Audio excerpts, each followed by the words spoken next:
Desde Culecautín para toda la Araucanía y más allá. 89.5 FM. Radio Araucanía Andina. Nuevamente en tres son multitud, pero la verdad es que de los tres ya nos hemos ido podando. Ya quedamos dos, de alguna manera nuestra Viviana Díaz, por razones ajenas a su voluntad, no pudo estar presente en esta conversación, pero sí está don José Ignacio Abello Ortiz. ¿Cómo está, José? Bien, ¿y tú, Juan Carlos? Con un día muy frío aquí en la Araucanía, pero motivado de hacer este programa, sobre todo con, bueno, no va a estar nuestra amiga Viviana, pero tenemos tres temas muy importantes el día de hoy. A ver. Y también quiero felicitarte, Juan Carlos. Ah, mira. Quiero felicitarte porque hoy en la mañana, o sea, ayer en realidad, me hiciste un comentario que para mí, que, bueno, estudié ciencias políticas, me hiciste recordar parte de la historia y parte de mis estudios cuando tú, querido Juan Carlos, me dices: José Ignacio, preparemos el tema para mañana 14, que hoy es 14 de julio. Sí. La verdad que el 14 de julio fue la toma de la Bastilla en Francia. Exactamente, sí. Por lo tanto, me hiciste recordar a Robespierre, a Napoleón, y Lafayette, y un montón de, bueno, un número de personajes que fueron claves también en la Revolución Francesa. Así que me gustaría que comenzáramos con ese tema, ¿te parece? Pero perfectamente bien, y habría que decir no solo lo que tú estás apuntando así a grandes rasgos, que luego lo particularizaremos, pero que nace en definitiva en este hecho de la toma de la Bastilla, nace la cultura política occidental, incluso nace la República, que podríamos empezar por ahí, en el sentido de esto de la red pública y que es la cosa pública, ¿no? En términos generales, José. Sí, por supuesto. De hecho, recordar que sin duda en Europa, donde fueron influenciados también, bueno, recuerda que en Inglaterra estaban viviendo una situación muy similar a lo que pasaba en Francia en ese tiempo. Recordar, esto fue en 1789, y recordar que en Europa, bueno, había todo un conflicto también sobre que iba en contra de la monarquía. Recordar que en Inglaterra, que también influenciaron mucho la Revolución Francesa, existían dos grandes partidos políticos en ese tiempo, para poder contextualizar, para que la gente que nos está escuchando hasta ahora vean cómo fue un poco la influencia que tuvo también Inglaterra sobre Francia. Recordar que estaban los Old Whigs y los New Whigs, que eran los viejos y nuevos liberales, además de, claro, el Partido Conservador Británico, y donde los liberales de cierta forma se dividieron, y las nuevas generaciones, que eran los progresistas, como los New Whigs, apoyaron la Revolución Francesa en contra de Edmund Burke, que fue el padre del conservadurismo, digamos, de liberal en Inglaterra, como influyen también en Francia. Y bueno, hoy enviar también un afectuoso saludo a amigos, amigas que están en Francia, que hoy celebran su día también, con este hito de la Revolución Francesa, que marca claramente el inicio, hoy 14 de julio, la Revolución Francesa como tal. En ese sentido, habría que establecer que evidentemente la tesis del poder es la que cambia. Porque recordemos que veníamos saliendo de los gobiernos absolutistas, Luis XIV, Luis XV, etcétera, en que el poder se establecía que el poder era entregado por Dios al rey directamente. Acordemos el famoso Rey Sol, que el Estado soy yo, etcétera, y ese tipo de cosas. Y sin embargo, aquí entra una idea nueva, que es que el poder Dios no se lo entrega al rey, sino que se lo entrega al pueblo, y el pueblo se lo entrega a un representante que sería, en este caso, el rey. En ese sentido, me gustaría que también pudiésemos explicar esta razón, porque a veces la gente cree que estas cosas pasan porque pasaron nomás, porque es como hoy día tocó Revolución Francesa, entonces estamos, y eso no es así. Son procesos muy largos, de muchos abusos, de mucho desgaste también, muchas vidas que se fueron también en esta cuestión. Recordemos que la Revolución Francesa es más conocida, más que por su reforma, es más conocida por sus guillotinas, que de alguna manera descabezó a todo, a cuanto Dios o rey se puso por delante. Sí, recordar que, bueno, en ese periodo de cuando entró con fuerza la Revolución Francesa, el monarca era Luis XVI, y bueno, claramente esto se generó por la falta de libertad individual. En la Revolución Francesa se llevó adelante la pobreza extrema y también la desigualdad social.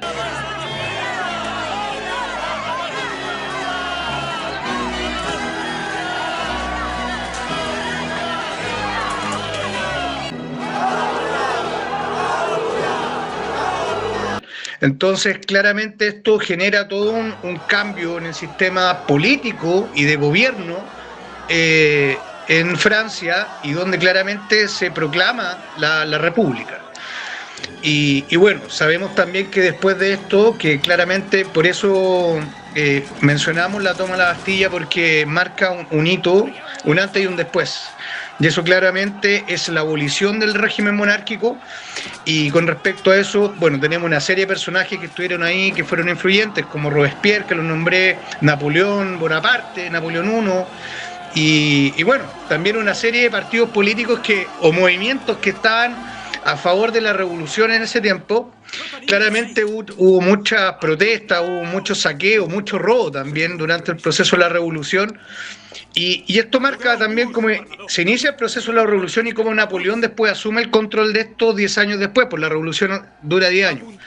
Y eso marca también un antes y un después y un término de la revolución, y ya se entra, digamos, en un periodo de más estabilidad en Francia, y claramente eso trajo también un nuevo modelo económico.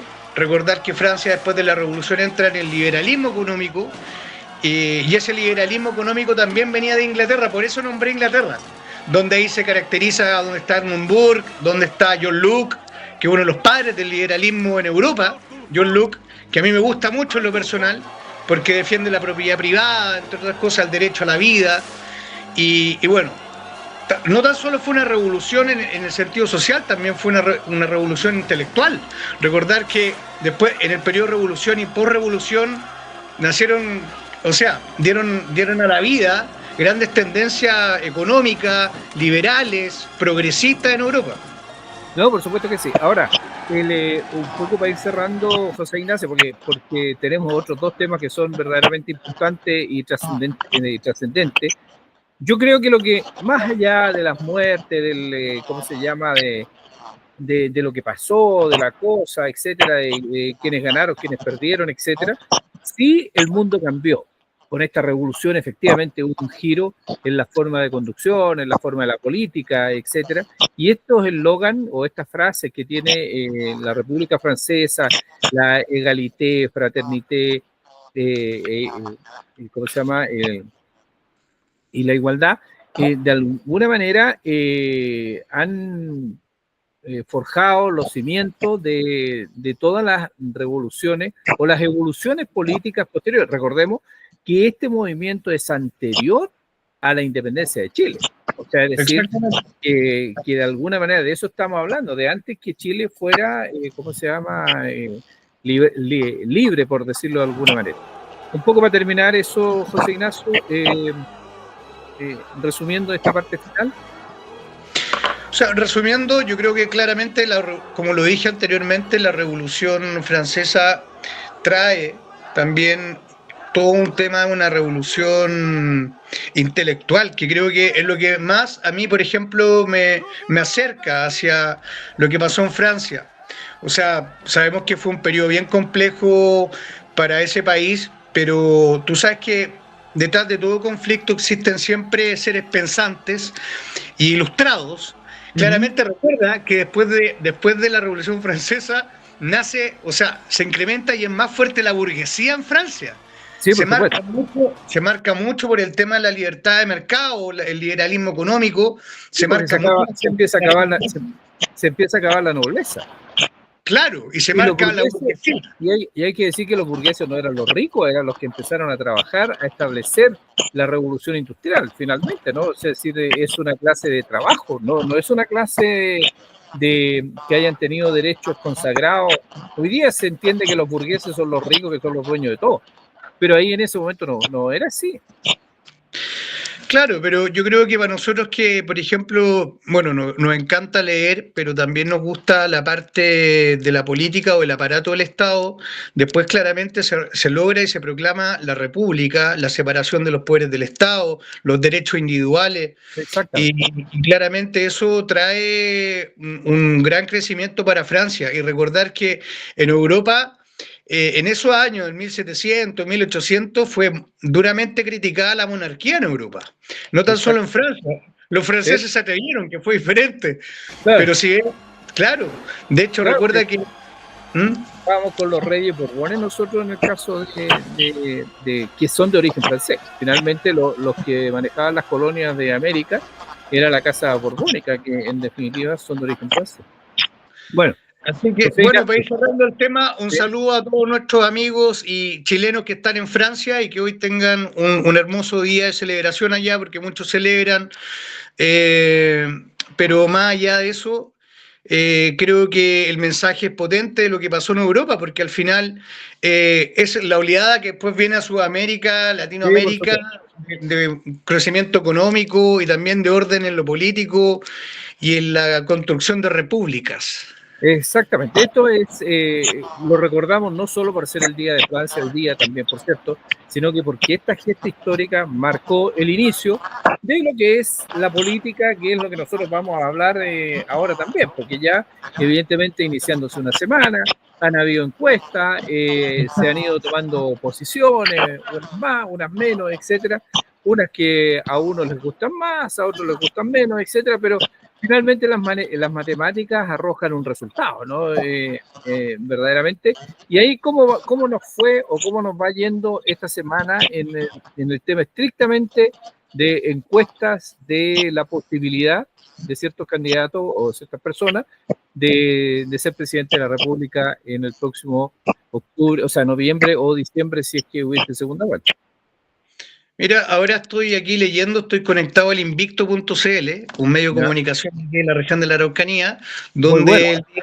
donde claro, donde el día de hoy fue publicada la encuesta Plaza CAEM, donde se hizo un pequeño análisis con respecto a la presidencial y la preferencia espontánea. La exministra del Trabajo lidera con un 28%, estamos hablando de Janet Jara, Sí, superando... porque la señora Matei también fue ministra del Trabajo. Exacto. La Y ex exministra del ministra Trabajo... también. Le corresponde Exacto. el mismo título. Sí. Janet Jara lidera con un 28%, superando la carta del Partido Republicano de José Antonio Kast con 23 puntos. Recordar que la semana pasada tenía una diferencia de 4 puntos, ahora tiene una diferencia de 5 puntos. La banderada por el bloque de Chile Vamos y la Matei se sigue desplomando, van un 9%. Esto quiere decir que en preferencia de voto espontáneo, Janet Jara supera por 3 veces a Evelyn Matei. O sea, la triplicó. La triplicó. Claro. Y Franco Parisi baja de 10 puntos a 7 y Johannes Kaiser a 5 puntos. El candidato Marco Enrique Ominami 1 punto y eso es lo más relevante, en realidad. ¿Pero porque Marco Enrique o Minami ya juntó la firma no, o todavía no? aún no junta la firma. Recordar que tienen que reunir 35.000 firmas, igual que el candidato Harold May Nichols. Claro. Pero todavía están en campaña de eso primero. Están en campaña de eso, por lo menos les queda un mes por lo menos para poder juntar las firmas. Recordar que la próxima semana ya tenemos la inscripción de los pactos electorales, que es un tema que comenzamos la semana pasada y ya hay pequeñas luces de que la derecha irían 2 listas porque la extrema derecha ya el día sábado se proclamó a Kaiser de candidato, pero también cerraron la alianza con el Partido Republicano y con el Partido Social Cristiano, donde ellos armarían una lista. Claro. Y la otra lista sería de Chile Vamos. La UDI aún sigue presionando para que puedan ir en una lista, porque claramente si van en una lista es más competitiva, claro, y podrían lograr 80 parlamentarios de los 154 que se eligen. Eso así como sin ninguna certeza científica lo que voy a decir, ¿eh? No, simplemente como de la guata, por decirlo de alguna manera. Eso que la UDI quiera tanto ir en una lista, ¿cómo se llama?, para tener mayoría en el Congreso, y significa que ellos de alguna manera en el fondo de su corazón o de su intelecto también entenderían la posibilidad de que podrían perder las elecciones, o sea, que podría ganar la candidata Jara. No lo veo tan así. ¿Por qué? Porque resulta que la elección parlamentaria trae en sí, digamos, el hecho de armar listas es más un tema de ingeniería política electoral, de sacar cálculos matemáticos. En cambio, la presidencial puede pasar el efecto, recuerda, pues el efecto de Piñera. Piñera ganó la presidencial, pero los parlamentos fueron de izquierda y centro-izquierda. Claro. Por lo tanto, la estrategia de ellos, claro, puede llevar se puede crear un manto de duda. El hecho de ir en una sola lista es porque también temen al crecimiento, al comportamiento electoral que ya tiene Janet Jara, y eso lo asusta un poco.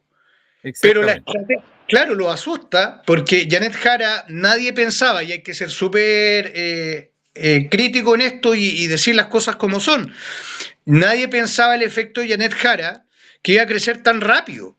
O sea, recuerda, y aquí hacemos también una autocrítica para algunos que estuvieron apoyando, no sé, a Carolina Toá o a Mulet, etcétera, todos dan por ganadora a Carolina Toá, y recordar que casi la triplicó en votación en la primaria. Ahora, lo que sí, tú tienes mucha razón, claramente el hecho de ir en una lista es un poco un temor también al crecimiento que ha tenido Janet Jara, y también la centroizquierda y la izquierda es un poco el temor de lo que puede hacer la derecha. Por eso están en la pelea de que los dos grandes bloques políticos de Chile quieren ir en una lista para concentrar mayoría parlamentaria. Entonces, en esa mayoría parlamentaria, claramente el presidente salga de cualquier uno de los dos bloques, quien tiene el control al final del Parlamento es quien aprueba, quien no aprueba las leyes.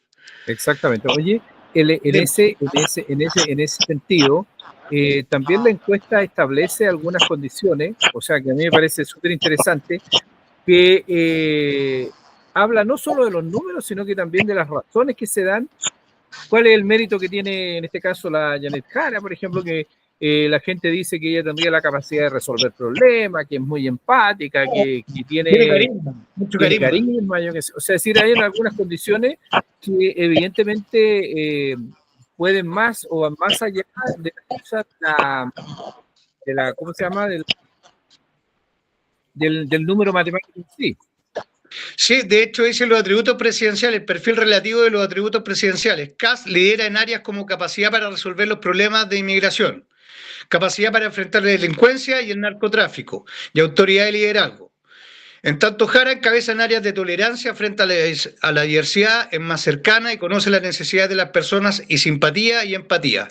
Claro, Jara tiene esa condición, o sea, tiene ese liderazgo que se nota. Muchos la comparan con la presidenta Bachelet, recuerda. No, por supuesto, pero lo que quiero decir es que en esas condiciones, ¿cómo se llama? Es muy posible que, claro, que todas esas cualidades vayan también siendo más universales, o sea, decir que se vayan agregando otra que es muy empática, por ejemplo, algunos decían de que también es porque la gente se siente como identificada en, ¿cómo se llama?, en esta mujer que es capaz de entender y resolver los problemas. Es decir, hay una serie de atributos que se le están entregando. Sí, por supuesto, Juan Carlos, porque además tú sabes que la ex ministra Jara representa mucho la meritocracia en Chile. O sea, ella sabemos su historia de vida y cómo ella finalmente llega a ciertos cargos de poder, pero por su mérito propio. O sea, y la conexión que tiene con la gente, con la ciudadanía, es increíble. O sea, pero más allá de eso, recordar que esto también, lo primordial aquí, y en lo que un poco los partidos están en eso, es generar una alianza lo más grande posible en un pacto electoral para que todos puedan reforzar la campaña de Jara, que eso sería ideal. O sea, ¿qué te quiero decir? Así como la derecha teme quizá el crecimiento de Jara y tiene la posibilidad de tener por primera vez la Cámara Baja, etcétera, claramente ellos su prioridad electoral en estos momentos, como tienen tanta dispersión de candidatos, la centroizquierda y la izquierda ya no, porque están definidos ya. Es Jara la candidata. Entonces, ellos están un poco más apostando a la ingeniería político-electoral de tener el control de ambas cámaras. Entonces, la centroizquierda y la izquierda ahora lo que tiene que hacer, que esto sería, digamos, la guinda de la torta, para explicarlo un poco más sencillo, sería que nosotros, o digo nosotros, ahí nuevamente se me salió mi tendencia, decir que la centroizquierda y la izquierda, si llegan a ir en una lista, sería genial. O sea, desde la AEC hasta el Partido Comunista, claramente eso nos asegura tener mayoría en ambas cámaras. Oye, eso, claro, eso se dedicarán a desarrollarlo y a trabajar y establecer acuerdos o no acuerdos a partir de los partidos políticos, por supuesto que sí. Va a ser muy difícil y es una tremenda tarea el tratar de calzar todas las pretensiones del pacto de gobierno en una sola lista. Yo encuentro que, en fin, pero bueno, pero todavía les queda muy poquito tiempo, pero les queda tiempo aún y tendrán que establecer. Y en ese mismo sentido, preguntarte, José Ignacio, que hoy día vence el plazo para la renuncia de los funcionarios que quieran o que pretendan ser candidatos a ya sea diputados, senadores, etcétera, de los empleados públicos. Exactamente, de hecho, hoy en la mañana, no, ayer, el invicto.cl, nuevamente el invicto, volvemos a nombrar el invicto, sacó buen canal de noticias.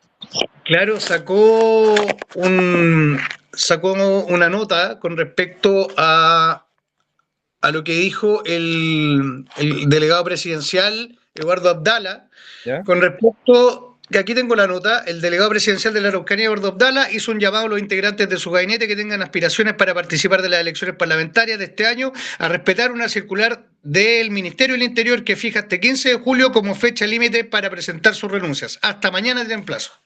Mira, ¿ya? O sea, decir, si no hoy día, mañana se tendrían que volar los pájaros que tengan, ¿cómo se llama?, pretensiones en otro orden y que, por cierto, son la democracia permite estas cosas, porque digamos, están en su pleno derecho de querer o de pretender esta cuestión. Oye, vamos al último tema porque el tiempo en la radio se nos viene, ¿cómo se llama?, demasiado rápido, por decirlo de alguna manera, y hay una situación que nos debería causar mucha preocupación, que es el tema, sin ánimo de ¿cómo se llama?, de ingerir en cosas o en instituciones que no tendríamos por qué, pero sin embargo nos causa tremenda preocupación, que es que las redes del narcotráfico o del crimen organizado, como se suelen llamar hoy en día, hayan permeado no solo el ejército, sino que también la aviación, etcétera, y se hace un tremendo, ¿cómo se llama?, diría yo, un juicio de competencia, si era competente ¿cómo se llama?, la Fiscalía Nacional, si es competente respecto de ¿cómo se llama?, el Tribunal Militar, en este caso de aviación. En el caso de, ¿cuánto se llama?, del cargamento de cocaína que se encontró en un avión, en un vuelo que venía de Iquique a Santiago. Entonces, expliquemos la noticia y luego hablamos de eso, José Ignacio. Sí, lo que pasa es que hace unos días atrás, bueno, unas semanas atrás, se descubrió narcotráfico en las Fuerzas Armadas, digámoslo como es, tal cual, donde claramente hay unos funcionarios tanto de la FACH como del Ejército involucrados en esto. De hecho ya están identificados quiénes son, que son del norte, donde aquí la captura de los militares presuntamente involucrados, aquí estoy leyendo la noticia, el aterrizaje y la amenaza del narco en las Fuerzas Armadas, la captura de los militares presuntamente involucrados en el traslado de cientos de kilos de cocaína y pasta base desde la frontera norte hacia Santiago. Exactamente. Ya, cuya identidad y vínculos son revelados en este reportaje, materializado, sí, pero ¿para qué vamos a empezar a nombrar personas? Creo que tienen que pasar por su debido proceso, pero claramente esto, recuerda que el presidente Boric da una cierta orden al comandante en jefe de la FACH, donde el comandante en jefe de la FACH dijo que él claramente el presidente no se puede involucrar en esto porque esto lo está viendo la Fiscalía de Aviación, ¿ya? O la Fiscalía Militar. Y claramente, ¿qué pasó, Juan Carlos? Que la Fiscalía Militar, la Fiscalía de Aviación se declaró incompetente. Claramente esto hubo presión del del fiscal nacional, donde se presionó tanto que al final esto pasa al Ministerio Público o al juzgado civil para que se vea esto. O sea, sería lo que corresponde, yo creo. Exactamente. O sea, una institución no se puede investigar y juzgar sola. Exactamente, o sea, como, claro, sancionar, castigar y felicitar a la vez, no sé, como... Claro, lo que pasa es que en este caso yo creo que habría que ser bien como transparente respecto a esta situación.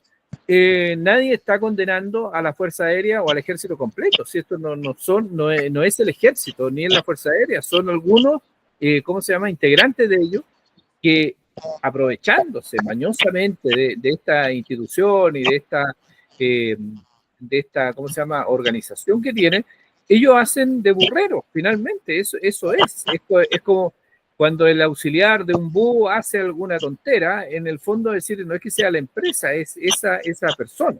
Y a partir de ahí, nosotros queremos, y todo el país debe estar interesado en que esto se aclare, porque en el punto es, ¿cuándo empezó esto? ¿Este sería el primero y el último cargamento que se hizo? No lo sabemos. Claro, no lo sabemos. ¿Cuántos cargamentos para atrás habrían? Tampoco lo sabemos. Además, Juan Carlos, hay otro tema. Recuerda que las Fuerzas Armadas hace un tiempo atrás estaban realizando algunas labores de control en la frontera. ¿Te acuerdas? Sí, Por lo tanto, imagínate, o sea, que ellos fueron a reforzar un poco lo que hacía la policía, pero claramente por un tema de disuasión y un tema de estrategia de gobierno y de las Fuerzas Armadas se pusieron a las Fuerzas Armadas en el norte, en el límite, en la frontera, ya para controlar un poco el tema de la migración, etcétera, irregular. Entonces, imagínate, son arte y parte y tienen el control de la frontera, o sea, pueden hacer y deshacer, a eso voy. No, yo creo que es un tema que evidentemente nos debe preocupar a todos, y aquí no se trata de que uno los quiere más o los quiere menos, sino que definitivamente esto se tiene que investigar. Tenemos que saber la razón de qué ocurrió, hasta dónde vamos, y en definitiva que la ciudadanía en su conjunto pueda completamente saber lo que ha ido ocurriendo con esta cuestión. Yo creo que eso es lo que tendría que hacerse, ¿no? Sí, por supuesto. De hecho, también esto va a servir, sobre todo un tema que conversamos el otro día, Juan Carlos, va a servir mucho para ordenar el tema de la Fiscalía, en este caso Fiscalía Militar, la Fiscalía de Aviación, etcétera. Esto va a servir un poco para reorganizar quizá el sistema que tienen las Fuerzas Armadas para ser juzgados. Exactamente. Porque resulta que hoy, si no hubiese existido la presión desde el Ministerio Público, o en este caso el persecutor, que es el fiscal nacional, para que esto pase a la justicia ordinaria, a la justicia donde todos somos juzgados. Claro, se hubiese tomado quizá una postura donde hubiesen dicho cómo tapamos esto, o cómo quizá descomprimimos un poco la situación que está pasando interna. O sea, de hecho ya que ellos reconozcan que se declaran incompetentes, yo creo que es un gran avance para la justicia en Chile. Además recién habíamos iniciado este programa hablando de la Revolución Francesa, estableciendo un parámetro que fue el tremendamente revolucionario, que es que somos todos iguales. El que seamos todos iguales no significa que pensemos lo mismo y que andemos, no, en absoluto, sino que el que comete un delito debe ser, juzgado y sancionado por los tribunales que todos reconocemos como tales. Esa es la cuestión, y que de alguna manera un delito tan grave como lo es el narcotráfico, porque fíjate que a lo mejor toda esta gente que participó o que va a participar, ellos recibieron un pago de eso, o recibieron pago, y que son pagos que son mucho más allá o mucho más elevados, más, diría yo, grotescamente más grande de lo que reciben ellos como sueldo. Entonces, de alguna manera, nos vamos permeando de esta cuestión, y eso es tremendamente peligroso, porque así como le dijeron, oye, llévate estos 5 kilos para allá, a lo mejor también entregamos información, a lo mejor entregamos datos que son de seguridad nacional también. Pero sabes que yendo a un tema mucho más ético y valórico, y sobre todo un tema moral, recuerda que las Fuerzas Armadas de Chile, que tienen un gran prestigio, más allá de una situación que todos sabemos que pasó hace algunas décadas, que tiene un gran prestigio a nivel internacional, se hacen llamar, o se dicen, la reserva moral del país. Claro. Entonces, por lo tanto, imagínate una persona que tiene tanta responsabilidad de estar a cargo de la soberanía, de la seguridad externa, interna de Chile, pasos fronterizos, etcétera. Imagínate la responsabilidad que tienen, cómo ellos también pueden hacer y deshacer. Ahora, No, claramente, yo creo que, así como tú dices muy bien, Juan Carlos, que seamos todos juzgados o medidos por la misma vara, también son los mismos lugares donde, por ejemplo, se van a cumplir las condenas, todos por igual. No pueden existir cárceles diferentes, no pueden existir condiciones diferentes como las que estamos viendo hoy. Por eso muchos quieren terminar con Punta Peuco, quieren terminar con algunos recintos militares donde están cumpliendo condena algunos militares que cometieron violaciones de derechos humanos, entre otras cosas. O sea, yo creo que todos por igual. Exactamente. José Ignacio, oiga, usted siempre nos deja tan aclarado, ¿eh? En su exposición tan vehemente, tan, ¿cómo se llama? Tan certero en sus comentarios. Simplemente decir que se nos acabó el tiempo, pues esa es la... Sí, pues. Entonces, así, para que vea usted, pues así son las cosas, por eso hay que ser más ahorrativo. Decía ¿cómo se llama? Un dicho, que no sé si en Chile, pero en España sí que se usaba mucho, que decía, Dios nos dio 2 oídos y una boca. Entonces, y eso significa que tenemos que escuchar el doble y hablar la mitad. Eso, muy bien. Pero cuando tenemos que hablar y explicar, tenemos que hacerlo para que la gente pueda entender igual lo que pasa. No, por eso digo que eso es. Oye, José Ignacio, un abrazo. Espero la próxima semana seguir comentando y estableciendo por lo menos opiniones respecto de cosas que nos están ocurriendo a todos y que nos afectan, por cierto, o nosotros creemos que afectan a nuestro país. Un abrazo y un gusto de saludarte. Sí, para despedirme, primero saludar a toda la gente que nos está escuchando y viendo hasta ahora y segundo agradecerte a ti, Juan Carlos, por este espacio que podemos intercambiar ideas, posturas y eso hace mucho mejor y más entretenido un programa y donde cada uno tiene su punto de vista, pero sobre todo las gracias porque me hiciste recordar mi fase de estudiante, me volví a reencontrar con Robespierre, con Napoleón y bueno, un saludo a Francia también en este día. Eso. También habría que decir que en ese momento, en esta cosa de la Revolución Francesa, de los primeros, ¿cómo se llama?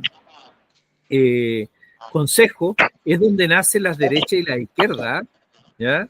O sea, ahí me decían los de la derecha y los de la izquierda, que de alguna manera, no es que hayan sido ideológicamente en ese momento, pero estaban ubicados de esa manera en el foro. Los defensores de la monarquía y quienes estaban en contra de la monarquía. Exacto, y que se sentaban a la derecha o a la izquierda. Exacto, de hecho por eso comencé hablando de Inglaterra, porque en Inglaterra nacen los Whigs y los Tories, ya que los Tories eran quienes defendían la monarquía y los Whigs eran, digamos, los más progresistas, los más liberales. Entonces, claro, existen las dos facciones políticas y bueno, con la Revolución Francesa ahí se dividen un poco ellos y algunos, las nuevas generaciones de liberales apoyan la revolución, por los New Whigs. Eso. Amigo, un abrazo, lo dicho. Nos veremos la próxima semana y seguiremos avanzando en esta situación. Adelante, nos vemos. Un abrazo, un saludo, chao, chao. Radio Araucanía Andina.